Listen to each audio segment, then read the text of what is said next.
नमस्कार दोस्तों, स्वागत है आप सभी का एग्ज़ाम अफेयर पर।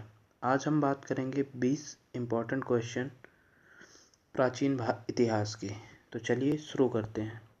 पहला क्वेश्चन है, राष्ट्रीय मानव संग्रहालय स्थित है? Option A Bhopal, option B Bangalore, option C Delhi, option D Mumbai.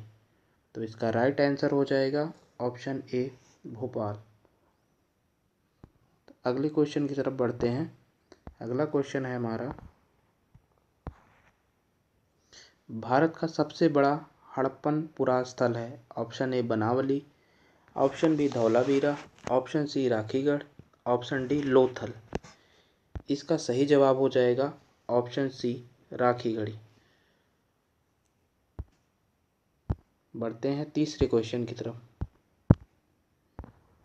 हमारा तीसरा क्वेश्चन है, ऋग्वेद, यजुर्वेद, अथर्ववेद तथा सामवेद चारों वेदों में से जिसमें जादुई माया और वशीकरण का वर्णन है?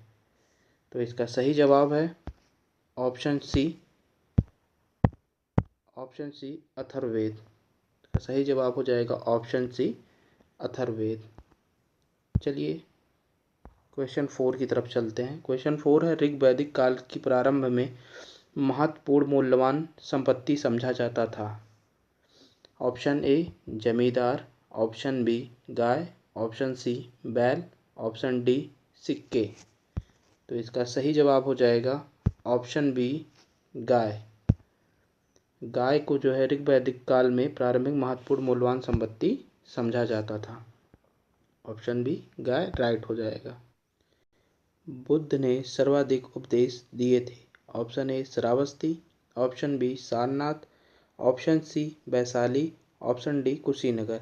तो इसका सही आंसर हो जाएगा ऑप्शन ए श्रावस्ती। चलिए नेक्स्ट क्वेश्चन की तरफ बढ़ते हैं। बुद्ध की खड़ी प्रतिमा किसके काल में बनाई गई थी? ऑप्शन ए कुषाण काल में, ऑप्शन बी कनिष्क काल में, ऑप्शन सी अशोक काल में, ऑप्शन डी कालाशोक काल में। तो इसका सही जवाब हो जाएगा ऑप्शन ए कुषाण काल में। चलिए अगले क्वेश्चन की तरफ बढ़ते हैं। नालंदा विश्वविद्यालय के संस्थापक थे? Option A Nagarjuna, option B Kumaragupta, option C Samudragupta, option D Vishnugupta. तो इसका सही जवाब हो जाएगा ऑप्शन बी कुमारगुप्त। नालंदा विश्वविद्यालय के संस्थापक कुमारगुप्त थे। चलिए क्वेश्चन नंबर 8 की तरफ बढ़ते हैं। पूर्वी भारत के पाल शासक समर्थक थे? ऑप्शन ए जैन मत के, ऑप्शन बी बौद्ध मत के, ऑप्शन सी वैदिक काल के, ऑप्शन डी वैष्णव धर्म के। तो इसका सही आंसर हो जाएगा बौद्ध मत के। पूर्वी भारत के पाल समर्थक बौद्ध मत के समर्थक थे। चलिए नेक्स्ट क्वेश्चन की तरफ बढ़ते हैं। Question number 9। क्वेश्चन नंबर 9 में कहा गया है, जैन तीर्थंकरों के क्रम में अंतिम थे? जैन तीर्थंकरों के क्रम में अंतिम थे। Option A Rishabhdev, option B Adinath, option C Mahavir, option D Shantinath. तो इसका सही जवाब हो जाएगा ऑप्शन सी महावीर। महावीर स्वामी जो थे जैन तीर्थंकरों के अंतिम क्रम में थे। महावीर स्वामी जैन धर्म के 22वें तीर्थंकर थे। चलिए क्वेश्चन नंबर 10 पे चलते हैं। क्वेश्चन नंबर 10 क्या कह रहा है, भारत का सबसे बड़ा बौद्ध मठ अवस्थित है? Option A Sikkim, option B Arunachal Pradesh, option D Manipur, option D Assam. तो इसका सही जवाब हो जाएगा ऑप्शन बी अरुणाचल प्रदेश। भारत का सबसे बड़ा बौद्ध मठ अरुणाचल प्रदेश में अवस्थित है। ऑप्शन बी इसका राइट आंसर हो जाएगा। चलिए अगले क्वेश्चन की तरफ बढ़ते हैं। क्वेश्चन नंबर 11 की तरफ। भागवत धर्म के प्रवर्तक थे?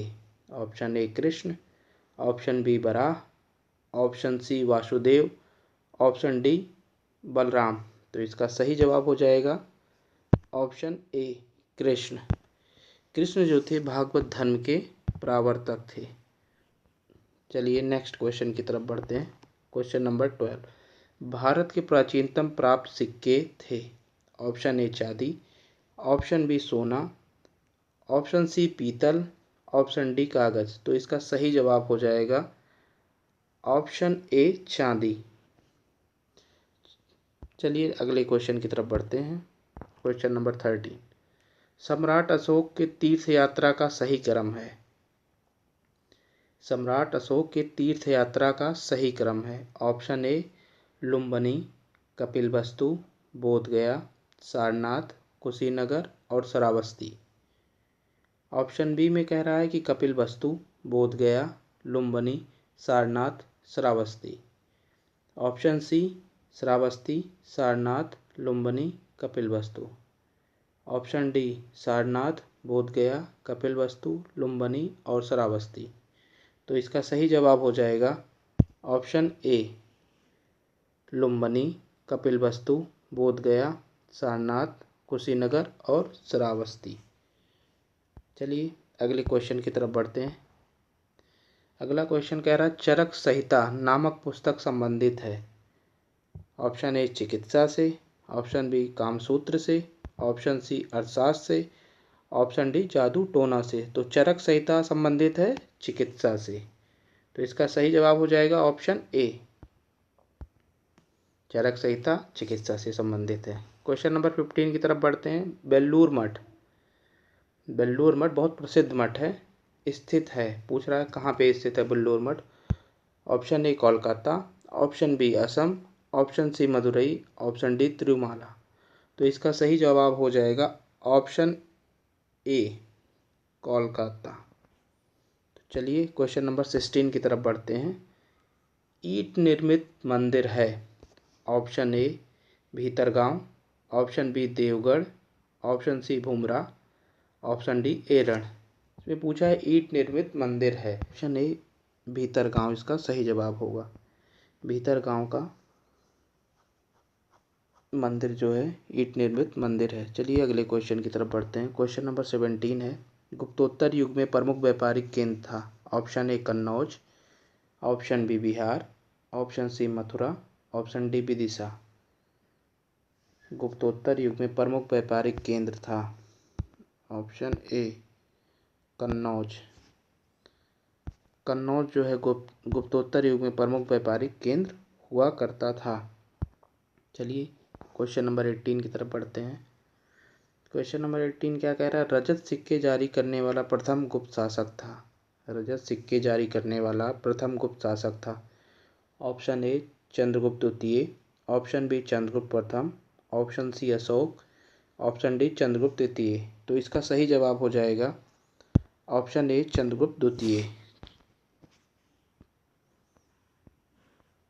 चंद्रगुप्त द्वितीय जो था रजत सिक्के जारी करने वाला प्रथम गुप्त शासक था।